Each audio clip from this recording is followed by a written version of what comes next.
boys are back in town. Boys never left.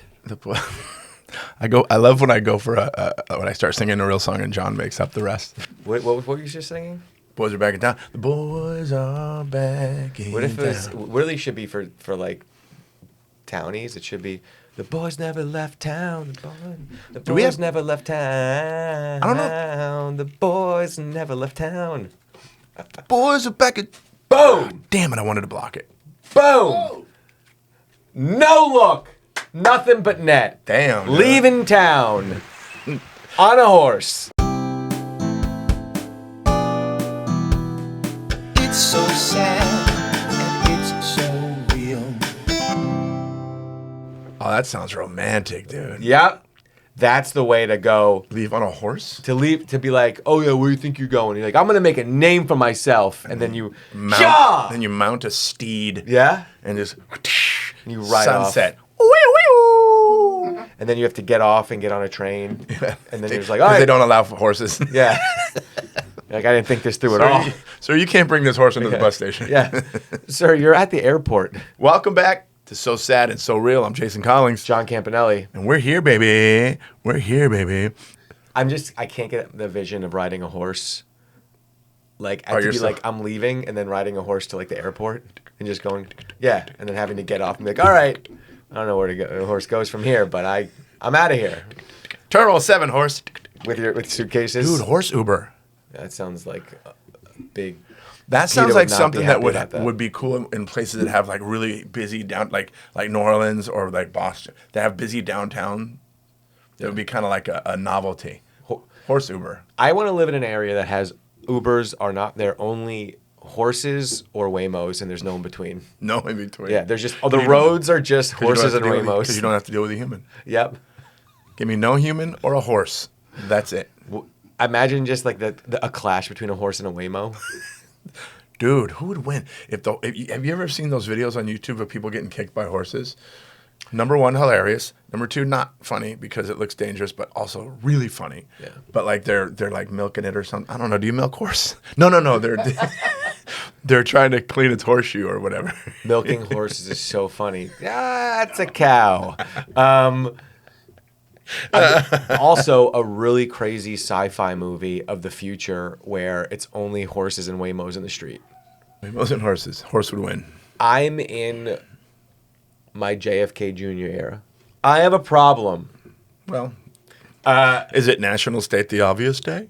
I have a problem where if I start to watch a show and I get really into it, I can get a little too into the main character if I relate a little bit. I remember you doing this with Mad Men. I did do this with Mad Men. Yeah. Johnald Draper. I got really into Johnald Draper. David, he was referring to himself as Johnald. The Johnald. Johnald Draper. Yeah, and I would drink because it was pretty high class. They had a nice drink and a cigar, and he was Johnalding, dude. That's what it was. What was his drink? Do you remember what his drink was? Oh, yeah, old-fashioned. Yeah, Manhattans. Mine's an old-fashioned. So the truth is, I never liked whiskey before that show. I started watching it, and I was late to the game. I started watching it in 2019. And then I would, by season 2, I was sitting in front, binge watching with whiskey. Straight whiskey. Straight whiskey? Not even an old-fashioned? Just pour a little bit in, and I'd go. What was your brand? Well, I wanted to do the Canadian Club, but the truth is I got into Jameson because I always kind of liked Jameson. If I had to take a shot of something, Jameson, I don't know, I just thought Jameson was the smoothest. White Trash Canadian Club. Yeah. No. But I just got into Jameson, and then that was my thing. But it was like a little bit, I was always able to like just get a little bourbon buzz. whiskey, like a bourbon. Yeah, that's great too. Like in my old fashions, I like a Bullet bourbon or a... With old-fashioned, Bullet's good. Yeah. And then orange peel and it's citrusy. See, if you're going to drink a whiskey, drink an old-fashioned. It'll give you a great hangover because it's way too much sugar. Yes. But also, it sweetens it. It's got a nice... And it pairs really good with a cigar. Dude, 1,000%. And then... But also, why I like to get an old-fashioned when I'm out or a dirty martini is that... You're a dirty boy. Yeah, Jason, because I'm a dirty boy. But went from not agreeing to agreeing immediately. That was great. Yeah, Jason, it's true. It's actually a little bit of a hack drink hack to go out and get an old fashioned or a dirty martini, and people say why, and because there's only like a $5 difference between an old fashioned and a dirty, and then like a whiskey ginger or like a vodka soda. Here's the deal: the amount of alcohol they use in the old fashioned and the dirty martini blows away one drink of anything else. So if you get an old fashioned or a dirty, you'll only need to get 2 drinks for the night, as opposed to getting like a vodka soda. You'll have to get like 4 or 5 of them. So it actually makes more sense and is actually smarter financially to just get.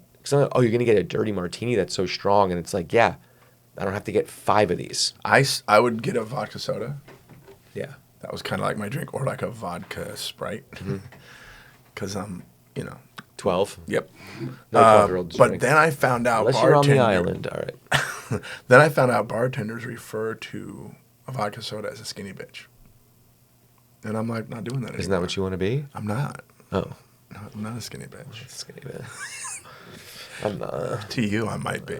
But then old fashioned. If there's no other name for it, you just give me an old fashioned. Yeah. And whenever I order an old fashioned, somebody always goes, "Ooh, look at you." I'll tell you what the mark of a bad place is someone that kind of scoffs when you say it, and it's like, I don't want to be here. I don't think I have all the elements for an old fashioned. What else do you want? Something. It's like, that's fine if it's just like, hey man, we're like a dive bar. But like, if it's like a nice-ish place and I ask for one and they look like they're bothered by it, I go, you ruined it. Because part of the old fashioned is the energy. You ruined it. You ruined the not energy. coming back. Big time. But yes, I got very big into Johnald Draper. Something about his character, I didn't like identify with it, but it was just so interesting to me. Yeah. And I just Similar looks. And it was I wasn't gonna say that because I can't, but thank you. But you're absolutely correct. And yeah, I just kind of sometimes I would go on stage and like if they had a chair, I would sit and do it. I sit because my legs and my hip hurt. But dude, imagine if you during your Johnald Draper era, I would love for to have you show up in a 50s, 60s style suit with the fedora, and not even address it. I couldn't. No, I think that I would have. That was a good era for me, fashion-wise, honestly. Yeah. So I think I would pull it off. I think people would be like, "Oh, now he's coming into his own." I don't think it would be like, "What's he doing?" So that but the problem with watching shows is sometimes I identify with like a character I don't want to. Now you're in the JFK Jr. Well, when I watched The Office, like the 3rd time I watched it, there was one season where I really related to Dwight. And I was like, I can't get into, I don't want to be in a Dwight Schrute era. Beats, Bears, Battlestar Galactica. That's the episode when Jim was trying to be him and it freaked him out. But now JFK era, I'm just kind of, he was so cool. And he seemed pretty cool. And he was like we talked about this before. He was most eligible bachelor at the time. He was like the prince of the country. Yeah, and he flew airplanes. Whoops. Yeah. Well, that. Don't go that far into the air. If I found out John was getting his license for a low-wing Cessna, I'm going to get a low-wing single-engine Cessna and fly it out to Catalina in the fog. I'm like, man, he's going too far. I need someone to wrangle me. If I start to go for an aviation license, then you have to be like, dude, you've taken this too far. I'll snap out of it. Which, by the way, is kind of easy to get. The flying lessons aren't very expensive. You only need a certain amount of hours to get certified, and then you get your license. Well, yesterday I went to play tennis. Mm-hmm. Oh, did you get certified? Yeah, but no, but I went to go play tennis, and I had a backwards hat. I didn't realize, and then I was like, I'm kind of JFK Jr. right now, man. So I had like shorts on that were like kind of shortish, comfortable. God. I had like a t-shirt, backwards hat. I had a colorful little tote bag with tennis rackets in it, and and I held baseball glove in one hand. I was walking down the street, and I was like, I am totally him, Did you have a little too much thigh showing? No, just the shoes I was wearing, everything was like a vibe, and I was like, I'm totally channeling it right now by accident. No Nikes, you were wearing like a Vince Camuto. No, he wore sneakers. That's a Vince Camuto? Oh, no, I didn't have Vince Camuto sneakers on. Okay, just checking. Yeah, you ruined the whole thing. You are such a thing ruiner. Moving on. You know what era I'm in right now? And I think we've talked about this. Taylor Swift? No, I don't understand the thing there. A lot of my friends are going to be like, oh my God, she's the best. I don't get it. She's cute. You know what she is? She's not terrible. You talking about Tay-Tay? Tay-Tay. She's fine. I actually She's fine. don't want to hear this. Are you a bbig Taylor Swift fan? I'm a big Swiftie. Wow. But here's the thing. I've been a Swiftie since college. But Like, what I'm not. Is I'm it old the school. music? Because the music's or is it the message in the songs? I just think she always put out. I think she just consistently has put out catchy stuff. Yeah, it's casino music. You know No. the music they play when you're walking through a casino to hype you up to win money? Shake It Off is. Yeah, that's when you catchy just song. lost at blackjack. Shake it off. You'll get it back at the roulette. Shake it off. People are walking through Lover's a casinos great going, shake it song. off. Lover- Shake it off. You're- My wife's gonna leave me. Shake it off. Lovers. I mean, there's one. He said no. I mean, Style. I mean, that one album was like amazing. See, I don't know enough about it. I literally don't. I don't dislike her at all. Look What You Made Me Do is so good. See, that's the thing. I don't know enough, but when I do hear, I'm like, it's fine. I'm like, what's the big deal? I'm just like, it's fine. I think she's attractive. I dig her, and I just think she's been so consistent, and I love consistency. She did get a lot of help in the beginning of her career, Yeah. but yeah, she was given the stage and then fucking delivered on her she own delivered, for the man. next however many years. She's great. I love Taylor Swift. I think she's a great artist. I like her stuff. I've got jokes about Taylor Swift. I'm a big Swiftie, and I was an OG. I liked her before it was popular to like her. And Wasn't it always? Didn't she just show up ready? Nah, I mean it was more of a slow build than people realize. Like it was like kind of like Miley Cyrus was like bigger than her and stuff, and like she just kind of kept going. I remember I used to go to a game night, and her brother was there, and he was really nice. He's a sweet guy, and I was just like, I gotta find a way to Become homies, right? No, not be homies, but I not even that. I didn't even want to be like that sneaky. I wanted to just be like, hey, I really am into your sister, but like in a very unhealthy way. I bet Austin loves that. He was a very nice kid, and I don't really mean to. He's a nice guy and very humble. And I was just like, but I used to go I'd see him like weekly for a while, and I was like. And you guys never talked? Hung out? No, I did. I talked to him all the time. But I just thought it was like, just the environment and the setting. What if John was trying to set up getting in with the family? He's like, so Austin, Thanksgiving is coming up and I ain't got nowhere to go. What are you doing? Or I'm like, you guys want to come with me? And I just hire a family. Yeah, right. Well, I have a big family in New York, but He's getting a thing. You want to go to Long Island? Fucking Italian. I show you my Austin, new Italian bit. I said, why do Italians talk like they are opening a box of pizza? And I was like, hey, Italian. What kind of pizza would it be? Italian. Italian pizza. It'd be a very thick Italian pizza. You don't like the deep dish like in Chicago, or do No, you? I do. I do like that. So you'd be like, hey, give me that deep Hey. dish. Or you're working on a script, opening the Italian, laptop. eh? You know what you look like? You need a little Italian, eh? And then you open it. Do the open. Do my thing. Oh. Hey, you like a pizza, huh? I mean, am I even Italian? Kinda, by name. Hey. Campanelli. Yeah, I like doing Italian. Oh, those I don't I like that we're bumping knees. I know, we we're are bumping bumping knees knees. under the table. All right. So yeah. Anyway, I love T, and I'll Wait, you love what? T, and I'll defend her, and That's how close you are in her life that you call her by her nickname T. yeah, I mean, she's great. Does she follow you back? Does she or not? Because she follows me. Okay. No, she does. Okay. It's obviously her because the name, it's a bunch of numbers. Oh. It's all these numbers, and then it says Taylor Swift. 599. I'm like, Fan dude, page. she's following me. Yeah. She's following me, liking all my stuff. That's my Finsta. Is that you? I follow you from that.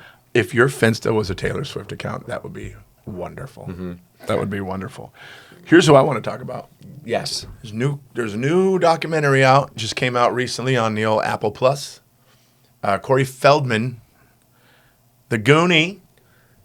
Goonies. The Lost Boy. Corey Feldman versus the World. Yeah.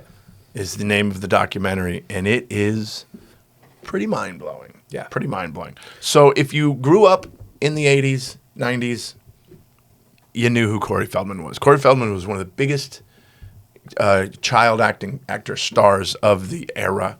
You may remember him from a little film called Stand By Me, another little film called Goonies, another little film called Gremlins. He was in Gremlins. He was in Goonies. He was in Stand By Me. He was in Burbs.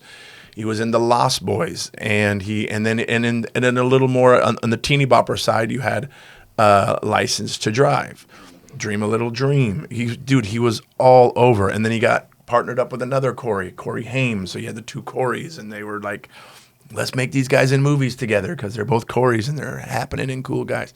My first experience with Corey Feldman, I actually saw him in person as a kid. So if you do any of the research, there were these parties that this guy, Alfy Hoffman, put on. They were called Alfy's Soda Pop Club. And it was basically club nights for underage Hollywood actors. Do you think he was touching them? Definitely. No, they didn't do that stuff. That wasn't real back then. But then when I saw this, I remembered, and I don't think my brother remembers this, we ended up at an Alfy's Soda Pop Club night. Was it that thing at the Roxy? That thing at the Roxy. That was one of those. So a girl that David and I grew up with and went to school, she was trying to become an actress, and she got involved in that whole circle of friends with Feldman. All the Alyssa Milano was there, like all the child actors at the time, and they would this guy would throw these parties for them. And David and I, this girl that we were hanging out with, she says, "Hey, I'm going to go to this thing at the Roxy, and a bunch of actors and stuff are going to be there. Do you want to go?" It was me and my brother and a couple of our friends. And we're like, yeah, we're just like kids from Long Beach, you know. Yeah. We're not Hollywood kids at all. We get to this thing. It is so weird. It was so corny and cringy because it was these super like famous kids that were trying to act like the coolest people in the world, you know. Mm-hmm. And it was basically like a talent show for themselves. It was really, really trippy. Yeah, two of these actors that were on a TV show together went up and they were like this rap duo, and they did a rap song, and we were heavy into hip hop at the time in the underground scene, like, and we're like, what is this? It was so embarrassing. And then the main act of the night, the lights in the Roxy go down, and you hear like this music, and a spotlight hits the stage, and it's what I thought at first was Michael Jackson on stage, silhouetted with the fedora, getting ready to dance. And the song that's coming on was right off of his brand new album, and it was called Dirty Diana.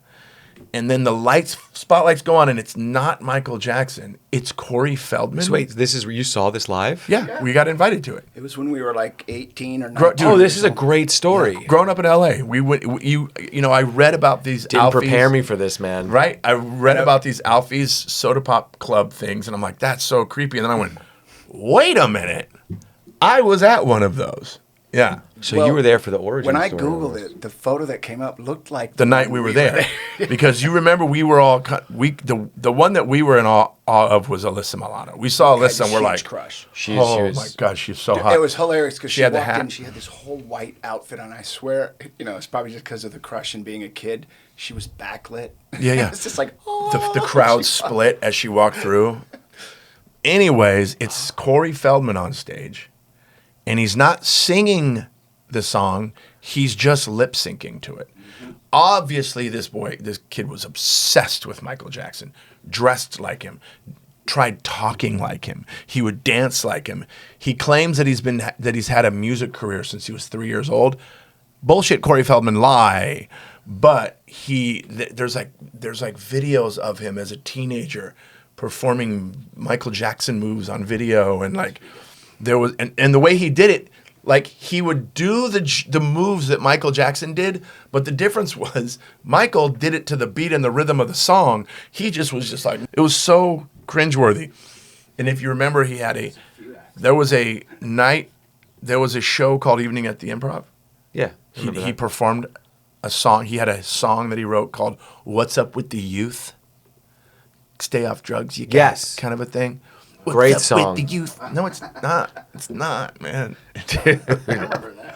Right? So he's just this weird, cringy. He was this cute kid in Goonies and Stand By Me, and all of a sudden now you see him, he's the long black hair and the sunglasses and the fedora, wearing all the ripped up Michael Jackson stuff, hanging out with Michael and his monkey, you know. And yeah, weird shit. And to this day claims that nothing ever happened between him and Michael Jackson. But so that was our first intro to him. Then he does this movie called Dream a Little Dream. And if you don't remember this, maybe because of your age, but there was Michael Jackson had the hit single, The Way You Make Me Feel, where the whole video he's following this girl around. Okay. But in the video, in the beginning, he goes, hey, does this like, hey, I'm like, in the movie Dream a Little Dream, there's a scene where the band they're in the gym and the band starts playing a song, and Corey's character recognizes the song and stands up and goes, hey, and just and there's this whole scene where he's doing just the worst Michael Jackson dance. It's so bad. It's like a Donald Trump impression. You know it's Donald Trump, but some people are just so bad at it, but it's such a famous impression. Even though it's shitty, you know that's what they're doing. Yeah. That's how he was doing it. Character of Michael. He was like a weird character, but he like upset. Like I was a fan of Michael Jackson, but I wasn't like dyeing my hair jet black and curling it down and wearing a fedora, and it was creepy, right? So then he has this career, and of course he gets on drugs. He's been doing drugs since he was a kid. Him and Corey Haim allegedly were SA'd and R'd by a bunch of industry people, which I 100% believe. Yeah.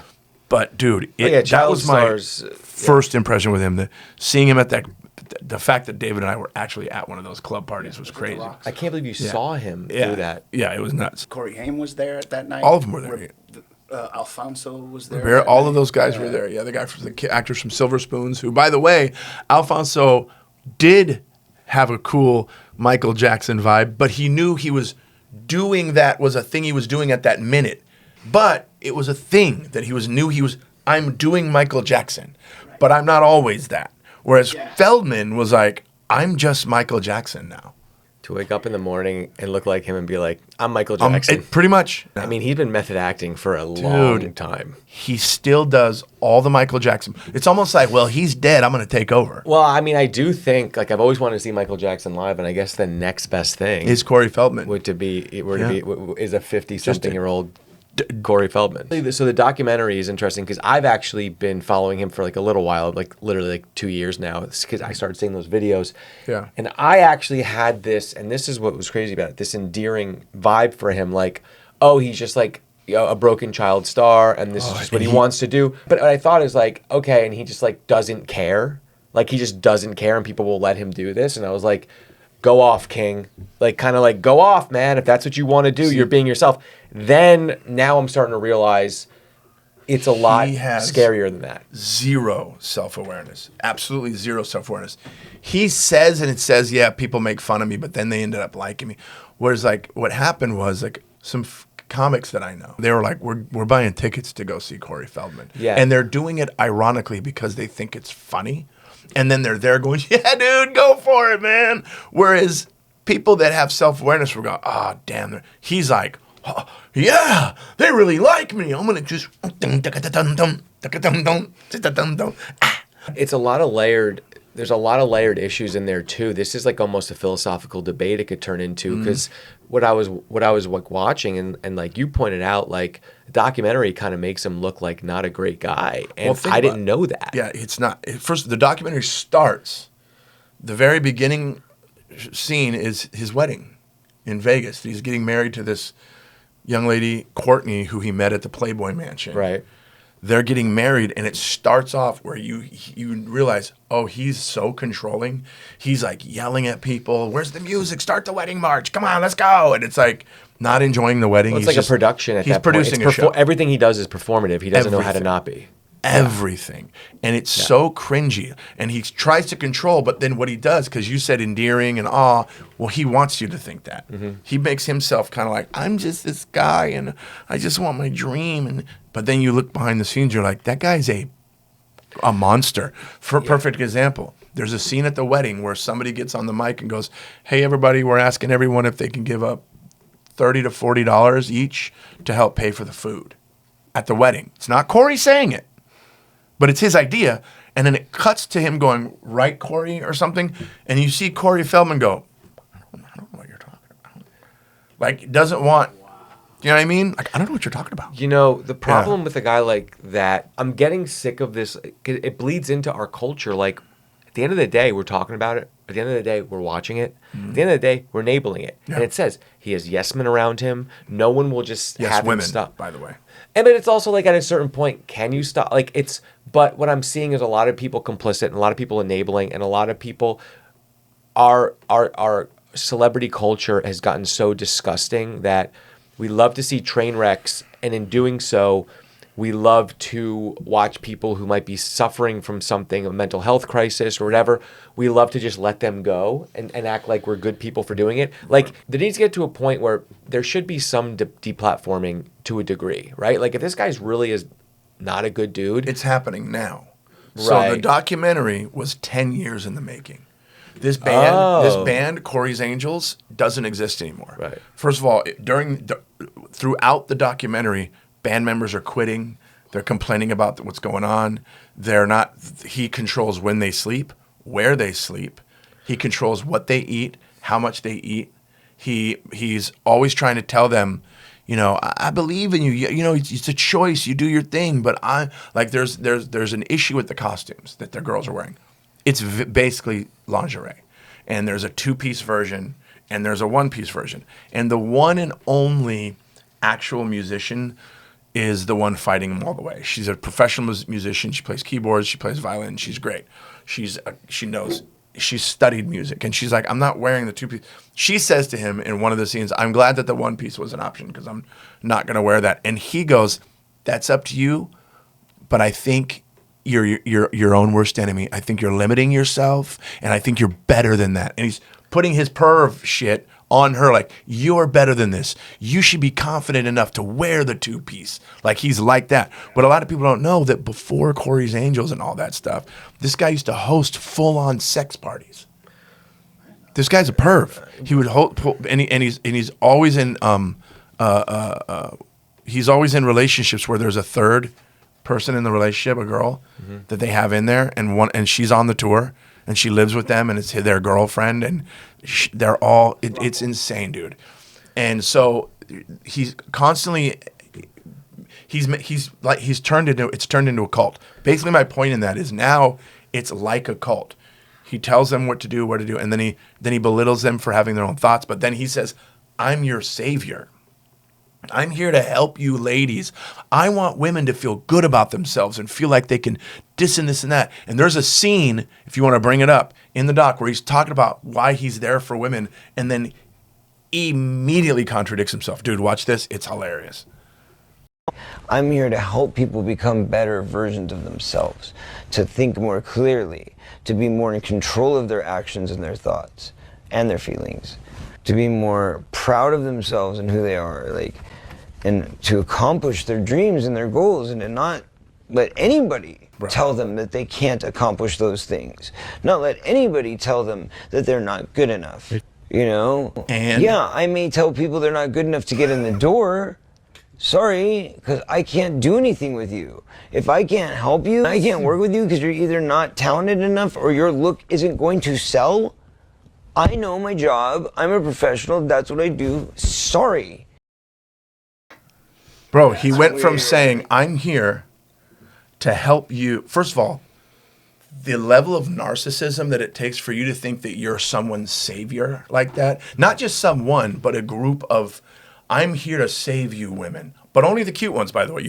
This is a thing with him. He doesn't fuck with girls that he thinks are ugly or out of shape, and he body shames them constantly on the tour.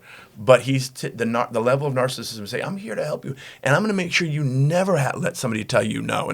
But I'm going to tell you no. Like that about face was so insane to me. Also, the level of just no self-awareness it's cringy and crazy. John Campanelli here from the So Sad and So Real podcast. Thanks for watching. Continue to watch, continue to rate, continue to review. You can find us on Apple Podcast, Spotify, Amazon, iHeart, wherever you watch podcasts. Continue to watch us on YouTube. And guys, we're just getting started. Was that good? Yeah. What is it Corey has that makes people want to like follow him or be afraid to get away? it's a perceived power. That's what I was going to say to you, because you and I talk about this a lot with comics. Right. They think Yes. there's a thing that if they think you have something to offer them, they're going to just Yes. yeah. Do you know what I mean? And like, you know what I'm saying? Like the cult personality. Like they're basically, a lot of these girls thought that he would smear their name, and you and I have both dealt with that. Smear their name in the business. They weren't going to get any more work out of it. The ones that weren't at a certain level. The only one that was at the most professional level was like, I'm out. Right. Well, I also think like at a certain point, too, as I'm watching this, I'm just watching no one who's put a stop to, like, okay, so I think there's a tree of like the food chain, and I think like with the Harvey Weinstein stuff, you had the top of the food chain, and then you had all these other people being complicit, but everyone acts like Harvey Weinstein, who was the monster, should always get taken down, right? So with Corey Feldman, the monster should always get taken down. Yeah. But at what point are the people that are yesing him and being complicit also part of it? Like Ted Bundy's a serial murderer who cannot stop, right? Like monsters cannot stop. Right. Ted Bundy's a serial murderer who cannot stop. But if people allowed Ted Bundy to murder because they got for something out of it, well, then at what point is it not even Ted Bundy's fault anymore, because everyone's letting him murder and then going, well, he's the murderer. Yeah. You know, so that's how I think Trump is president. No one ever told the guy no.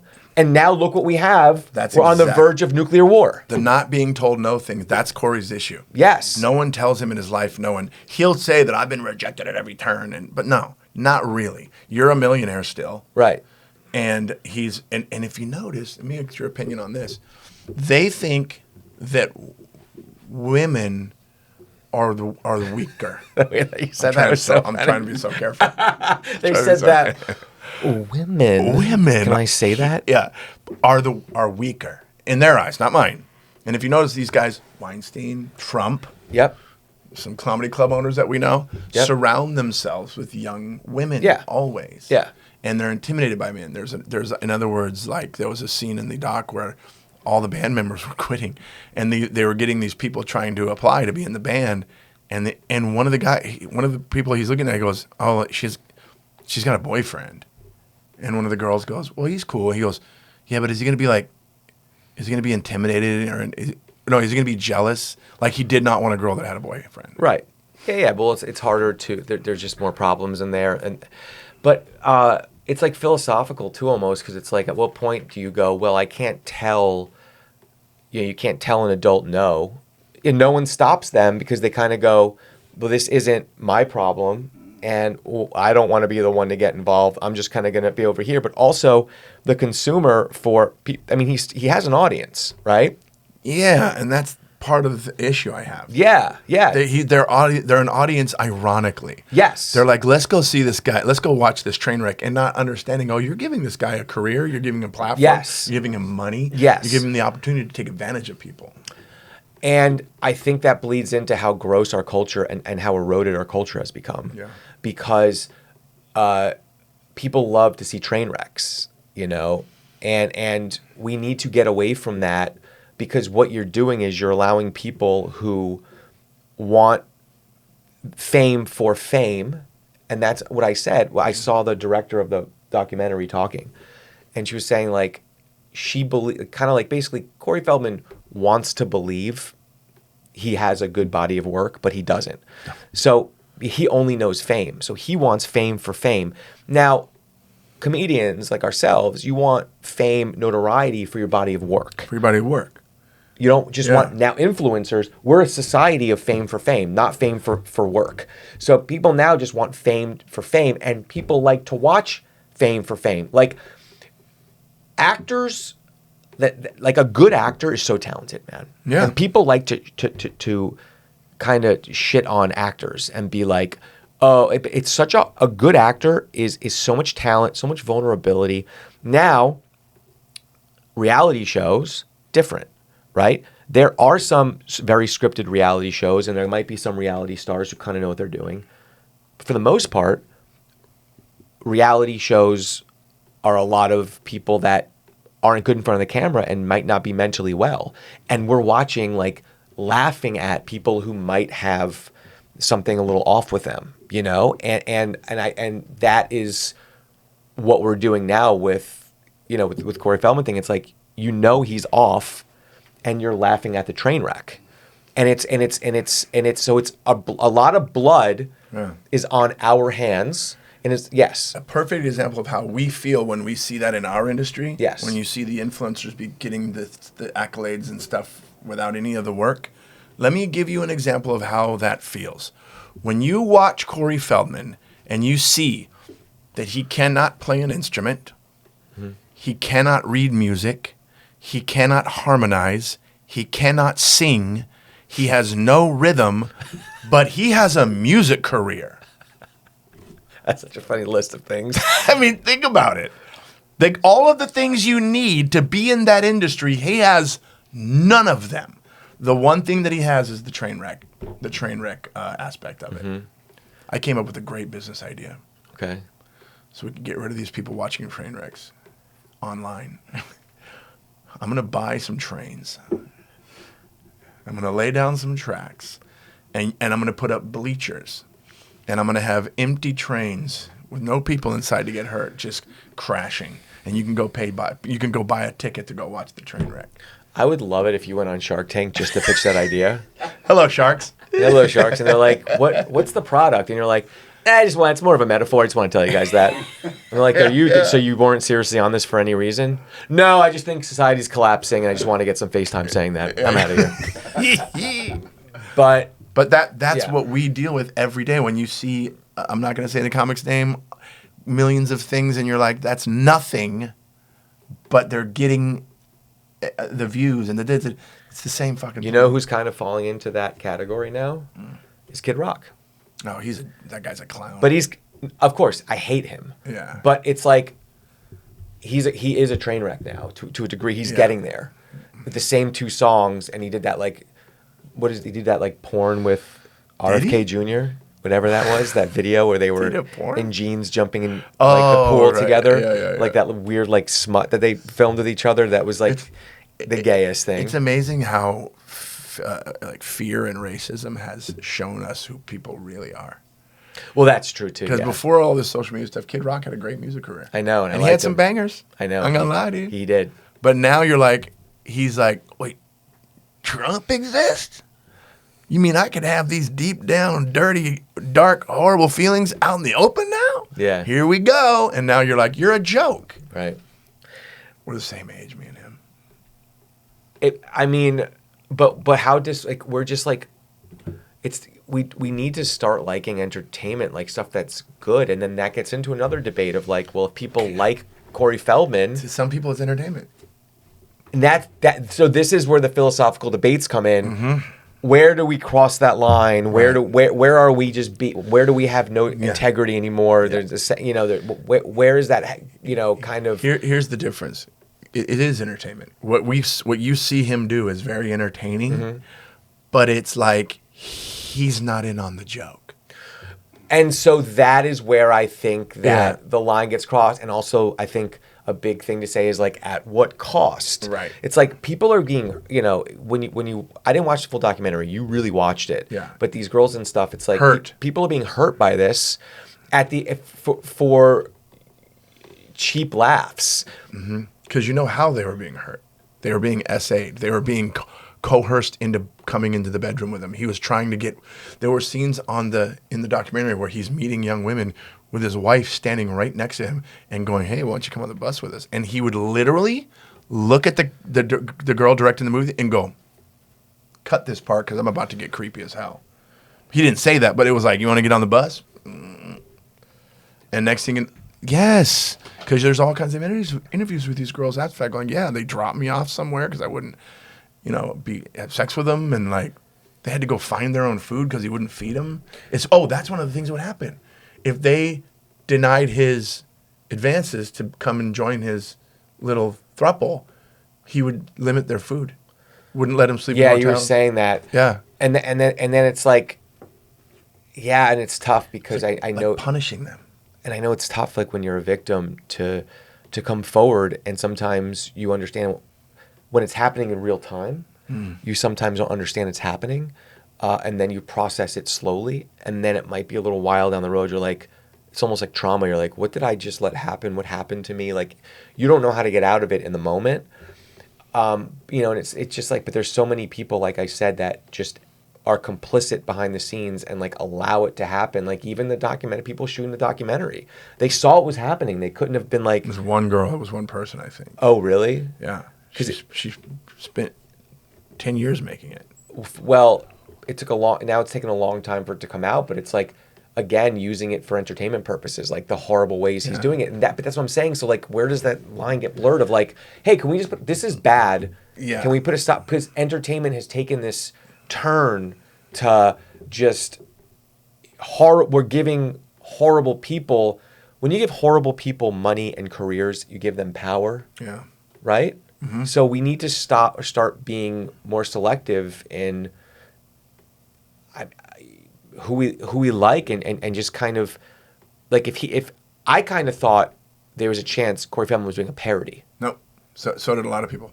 Now that I know he's not, I'm like almost mortified. I'm like, The genius of the way this woman shot this documentary, there's no like talking heads type thing. There's no, and then this happened. She's just showing it, and she's letting him tell you exactly who he is. The way she does it is incredible. Like there's a scene where his wife's father meets up with the tour, and it's this beautiful moment between her and a daughter and his dad. They're hugging, and she's crying. Next thing you know, from off camera, Corey comes into the shot and goes, "You see, this is a beautiful moment. He's got her dad. See, I never had that. And it's just all about him." All that. And it's so obvious. You're like, oh, this guy sucks. And then there's another scene where like, none of them are. Oh, he's not paying any of them, and they're all like, "Where's the money going?" Cut to. They're flying. Him and his wife are flying to Hawaii. And spending all their money in Hawaii. Like they're not like, but this is what he was really. She's letting it tell its own story, and it's genius because he's literally. There's no confusion. He's letting us know exactly who he is. The sad part about this is like he probably did have stuff happen to him, which that's heartbreaking. But that's where the mental health part of it comes into me, where I'm just like, for me, where I'm like, why are we like? It's so sinister and diabolical of us to not be like, hey, this is a really broken person. Like we shouldn't be giving. We almost shouldn't even be hating on him. Like this is someone who needs help. My heart breaks for him. I think it's too late. You're an adult now. You're responsible. But at the same time, like he didn't just show up like this. Well, the big thing is an alternate reality. He's living in a much different reality than you and I are. Oh like my if God. he was to sit in here with us right now, we would be like, oh, we're not. Which is becoming more the norm in general with everyone. But you'd be like, oh, he's not sharing the same reality that we are. It's distorted. And you don't even want to say to him, like, hey, man, I don't think you're in the reality you're in. Because number one, now you get into philosophical again. Whose reality is right, whose is wrong. Because that whole thing is happening now, too, where you go, well, if that's what he wants, if that's where he's doing it, like, that's his reality, that's his reality. But there's got to be a semblance of a shared reality. And the fact that, like, you can't just be like, dude, that's not, that's not what's really going on. Is tough, and no one has done that. So now, when I watch him talk and see everything he's doing, I feel like he's just constantly waking up and building a reality. Well, yeah, because his is sad. Think about it. He was the breadwinner of his family, starting at 3 years old, right? And think about the stories that you told. The really cool hometown stories of spin the bottle and how innocent. That was not his childhood. He didn't have any of that stuff. He had, I'm 3, I make all this money. Oh, now these managers want to pass me around. I mean, the child star thing, especially the 90s child stars, I mean, you look at some of them and it's like, oh no, like what happened, man? Like what did they really do? There's no, it's not normal for this many child stars to be this. Yeah, we know what they did. Yeah, of course. But that's the thing that I wrestle with Corey Feldman, because I do feel sorry for him, and I know he's had a horrible childhood, but now he's kind of lying about things. Like after Corey Haim passed away, he started claiming that Corey Haim molested him. Right. And his parent and Corey Haim's mom is all over the interviews and stuff now going, this guy is a liar. He, first of all, puts this whole thing out like we were best friends. They weren't. Like, he didn't even go to Corey's funeral. But that's the thing with the reality. Yeah. Like, that's his reality is just kind of like Isn't. just saying things. His reality isn't. Yes. And that's so crazy. He's misremembering things. He's now trying to, it's probably Reinventing is a big part. That's what I think every day. Like when I hear him talk, he's like reinventing things in his head as I'm hearing him talk, and I could kind of see there's no like I honestly am impressed that he's even able to, but I feel bad for him, and I think it speaks to like, it's kind of wrong for us to sit here, not us, like people in general, to sit here and just placate that.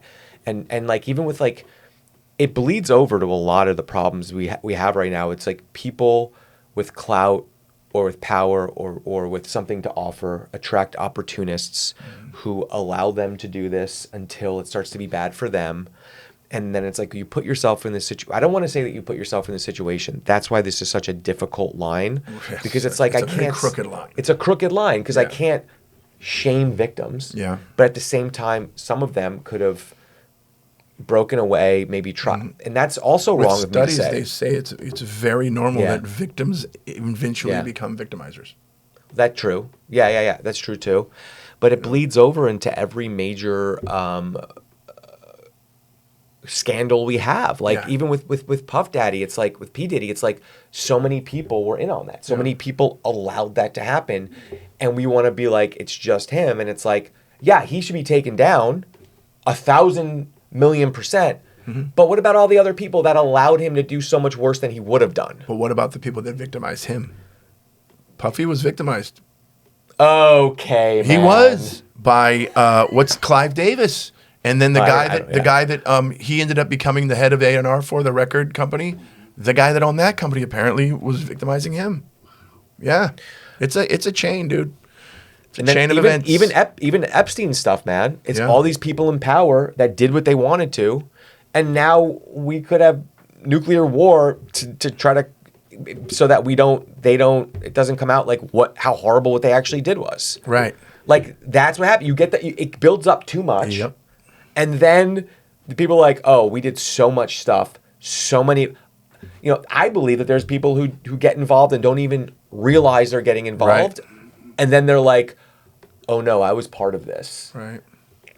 And it's like what you posted or earlier. You posted a thing about the whole war and everything. But hey, guys, don't forget Epstein files. You said something like that. Like it's all these big distractions. How important is it for you to keep this a secret? I'm going to bomb another country. And because it's that bad. But how is it that bad for that long? How many people were in on this? Right, because you know that Putin has all kinds of shit on Trump. I mean, now it's just becoming more and more. I can't think believe about it. Apparently, we're supporting Russia, and then we're starting this war for nothing. Russia's giving Iran American intelligence, yet Trump is still yes, that's buddies with Putin. No, that's happened. That's happened. You're right. Russia's giving. It's incredible. And I think, is it China as well? China. That's how Trump says it. China. Oh yeah. So like, it's such an interesting, because we've been around so much of it. Like you grew up in Long Beach, so you grew up around LA. I've obviously been in entertainment for a long time, and we're around nothing short of corruption and so many people being complicit in the corruption for opportunistic reasons, and then I didn't know. Yeah, in every industry, power ultimately corrupts. Whether it's politics, whether it's business, whether it's music, the guy on top got there, and he got there keeping secrets and doing crazy shit on the backs of desperation. Yep, on people that will do anything for an opportunity. And when I say that, there are people, because I won't do anything for an opportunity. You won't. No. There are people that will do anything for an opportunity. Because this attracts personalities that need that. Sometimes they get paid. They get paid in attention. They get paid in being at the cool parties. You've got a lot of adults that want to be cool. They want to be in. They that's important to them. And so when you have people who you can give stuff to that's not always even monetary, that's or when currency is the parties and the girls and it's easier to manipulate and exploit and all that stuff. Right. And now once they realize this was all wrong, so many of them are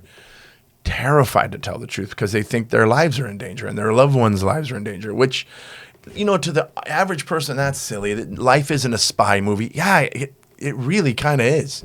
These people can find you and find your loved ones anywhere, anytime. Mm-hmm. And they control everything. Ooh, that's scary as shit. There's been times in this industry where I know someone's not great, and I've been like, I'm just gonna stay out of it, stay in my own lane, because you want to stay in your own lane. It's honestly coming to the next level now with how we have to stay quiet in a lot of ways about comedians that literally helped this guy get elected. So we have to even be quiet about things that are in public. Like we're saying, hey, dude, you guys did this. And then people are not going to want to work with me because of that. So when it's stuff that's not public. Because I know some stuff. It'd be nice if I could share this. And it's public. Ugh, yeah. It can be proven. It's not like we're saying this and people are like, well. Yeah. And we're not accusing them of any crazy crime. It's just you guys really helped him get in office. And we have the receipts. And now you're all acting shocked and surprised because he's not doing any of the things that he promised. Why did we all know he was a lying piece of shit and you didn't? Because of the grifting. And then you go this all bleeds over to this whole thing about Corey Feldman. It's like, people go, oh, this is a good opportunity. But if you look at his history, is it? Yeah. Right? Like, what are you getting out of it? It's so weird. But you know what he is though? He's the comeback king. He's a comeback king. Dude, he ain't missing a thing except the ability to sing. He's missing that. He's missing self-awareness, definitely. I don't know what the fuck he thinks he's coming back from. Also, he's missing the ability to write music and keep the rhythm of a song. Dude, have you seen the video of him where he's doing a guitar solo? Yeah. And he's going, and he's looking at the audience to make sure they're looking, and he's not. He's literally going. It's like a 4-year-old playing with a guitar. Dude, there's so many videos that are so funny though. Like the one he's like doing a sound check and he turns around and steps to the mic and steps on the mic stand and it goes boom and hits him in the mouth. I just can't stand that. I like watching him and I can't stand it. I'm so mad at myself. I don't know if I like it, but it's interesting. It's crazy. It's ballsy. Yeah. But then you realize it's not because he doesn't know he's doing it. And then that's what you have to keep reminding yourself. Oh, he doesn't know. He doesn't get it. Yeah. And he's always blaming dark spirit. He has this thing where he thinks Marilyn Manson's after him for some reason. And the devil and dark. Anybody that goes against anything he says, it's the devil and dark energy. Oh, upon the release of Corey versus the World, Corey's legal team tried to claim that Corey had no knowledge of this documentary and wasn't involved. Hey, guess what? It was his idea. It's right there. It was his idea. He hired her. And when he realized it was exposing him, he was literally exposing himself. He's like, oh, I got nothing to do with this. You know what, too, with Corey Feldman? Like, we can't rely on him to change, right? Mm-mm. Like, everyone's like, oh, he's this, he's that. It's like, I don't think there's a world anymore where he can be living in can he handle the real reality of what's going on right now? He has to. At this point, he has to stay there. He has to stay in this place. And it looks like he's always busy. He's always doing some bar show or some interview or some podcast or because he's on a rampage about this documentary. He hates it. Yeah. It's the same, but he hates it for the same reason Trump hates the Epstein files. Yeah. It's the same reason. You hate that documentary, Corey, because it's showing everybody who you are. And Donald Trump hates the idea of these Epstein files coming out because it's going to show all of us who he is. And we already know this. I can't even. This is just like there's an easy solution for these guys. Don't be shitty. Don't be horrible people. But it's not in their blood. I'm just worried. Like, how is this guy still in office?